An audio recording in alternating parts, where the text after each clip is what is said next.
Milestone কলেজের plane accident, এটা কিন্তু একদম পরিকল্পনা করে করা হয়েছে। হ্যাঁ, এখন অনেকেরই বিশ্বাস হবে না, তাদের জন্য আমার কাছে আছে যথেষ্ট পরিমাণ প্রুফ। আপনারা স্ক্রিনে একটা ফেসবুক পেজের পোস্ট দেখতে পারতেছেন। এখানে বলা হয়েছে একটি স্কুল ভবন ভেঙে পড়বে এবং অনেক স্টুডেন্ট মারা যাবে, কারণ বিল্ডিংটার ভালোভাবে দেখাশোনা করা হয়নি। আর এই পোস্টটা কিন্তু একদিন আগে করা হয়েছে, আর আজকেই কিন্তু আমাদের প্লেন অ্যাক্সিডেন্টটা হয়ে গেছে। তার মানে এটা তারা আগে থেকে জানতো যে আজকে প্লেন অ্যাক্সিডেন্ট হবে।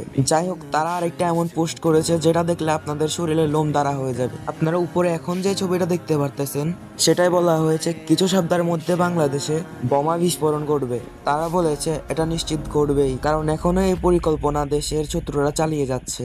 তারা আরো বলেছে হোটেল ও হাসপাতাল হবে এই হামলার মূল লক্ষ্য। এই পোস্টটা কিন্তু তারা আজকে করেছে, তার মানে বিস্ফোরণটা কিন্তু সামনেই ঘটতে যাচ্ছে।